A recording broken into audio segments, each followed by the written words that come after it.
بسم اللہ الرحمن الرحیم۔ میں Kaleem Yusuf Abdullah green Malegaon drive fourth front سے میں تمام ہی شہریان کا شکریہ ادا کرنا چاہتا ہوں جن حضرات نے مجھ کو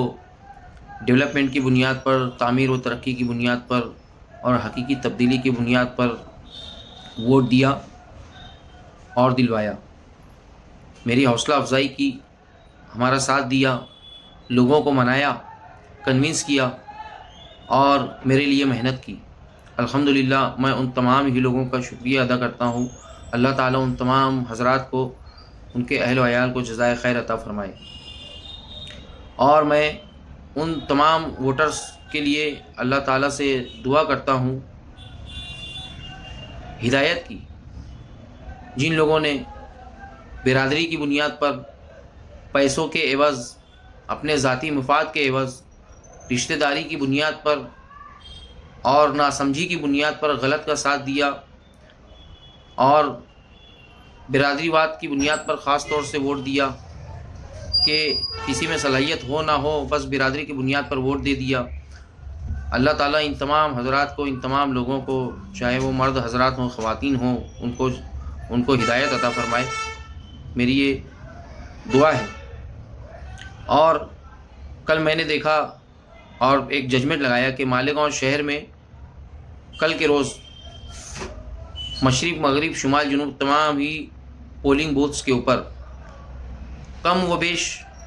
22,000 سے 25,000 ووٹس بوگس گرائے گئے، جو جمہوریت کے اوپر ایک بہت بڑا دھبہ ہے، جمہوریت کے اوپر بہت بڑا ایک اٹیک ہے، اور اس کے خلاف کسی بھی کینڈیڈیٹ نے کوئی کمپلین نہیں کی سوائے میرے۔ تو تمام ہی کینڈیڈیٹس کو کمپلین کرنا چاہیے اور یہ بوگس ووٹنگ کو بند ہونا چاہیے، اس سے پورا الیکشن انفلوئنس ہوتا ہے۔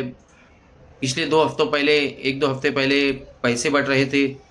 اس کی ویڈیو وائرل ہوئی، ٹماٹر بٹ رہے تھے، اس کی ویڈیو وائرل ہوئی، گوشت بٹ رہا تھا، اس کی ویڈیو وائرل ہوئی۔ تو کتنے کینڈیڈیٹس نے ایمانداری کی بنیاد پر اور صاف و شفاف الیکشن ہو اس کی بنیاد پر کمپلین کی۔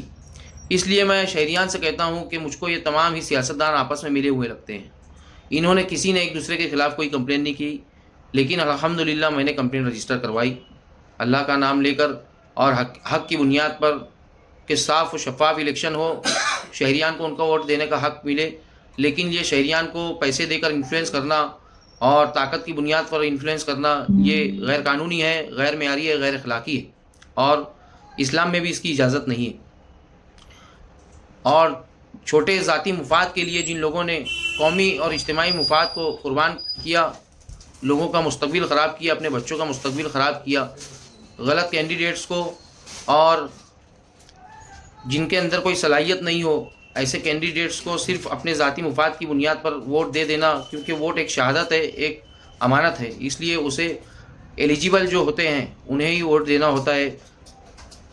اور ایمانداری کی بنیاد پر جو لڑتے ہیں ان کو ووٹ دینا ہوتا ہے، ڈیولپمنٹ کی بنیاد پر جو الیکشن لڑ رہا ہے اس کو ووٹ دینا ہوتا ہے۔ لیکن میں نے یہ دیکھا کہ پورے مالیگاؤں شہر میں ہر جگہ صرف پیسہ چل رہا تھا، بوگس ووٹنگ چل رہی تھی، دھاندلی چل رہی تھی، دادا گیری چل رہی تھی، جو بند ہونا چاہیے۔ یہ جمہوریت کے اوپر ایک بہت بڑا اٹیک ہے، اسے مالیگاؤں شہر، مسجد و میناروں کے شہر میں یہ دیکھتے ہوئے بہت ہی شرم کی بات ہے، اور مالیگاؤں شہریان کو شرم آنی چاہیے کہ 500 اور 2000، 1500، 200 روپیوں کے اوپر مرد حضرات بھی بوگس ووٹنگ کر رہے تھے، خواتین بھی بوگس ووٹنگ کر رہی تھی۔ یہ مالیگاؤں شہر کے لیے انتہائی شرم کی بات ہے۔ اس لیے اللہ سے دعا ہے کہ اللہ تعالیٰ ان تمام کو اور ہم سب کو نیک ہدایت دے، اور مالیگاؤں شہر کو تعمیر و ترقی کی طرف گامزن کرے۔ اور مالیگاؤں شہریان سے میں یہ بھی کہنا چاہتا ہوں کہ جیتے چاہے جو بھی، اس سے کام لینا چاہیے۔ مالیگاؤں شہر کے لوگوں کو اب ایک مینڈیٹ جن کو بھی دیں گے یہ لوگ، تو مالیگاؤں شہر کی عوام کو چاہیے کہ ان لیڈران سے کام لیں، گارڈن بنوائیں، پارکس بنوائیں، پلے گراؤنڈز بنوائیں، جتنے ایم ایل اے کے کام ہوتے ہیں وہ کام کروائیں ان لوگوں سے، اور مالیگاؤں شہر کو بیسک فیسلٹیز، بیسک کمیونٹیز دلوائیں۔ مالیگاؤں شہریان کو جتنی بھی تکلیفیں ہیں وہ دور ہونی چاہیے، چاہے وہ لیڈر کوئی بھی جیتے، لیکن لیڈر سے کام لینے والے چاہیے۔ جو لیڈر 15، 20، 30 کروڑ روپیہ خرچ کر کے اگر چن کر آئے گا تو کیا وہ مالیگاؤں شہریان کا کام کرے گا؟ ہر شہری یہ سوچے، اور جن لوگوں نے پیسے لیے ہیں، پیسوں کے عوض میں کام کیا ہے، کلبیں خریدی گئیں،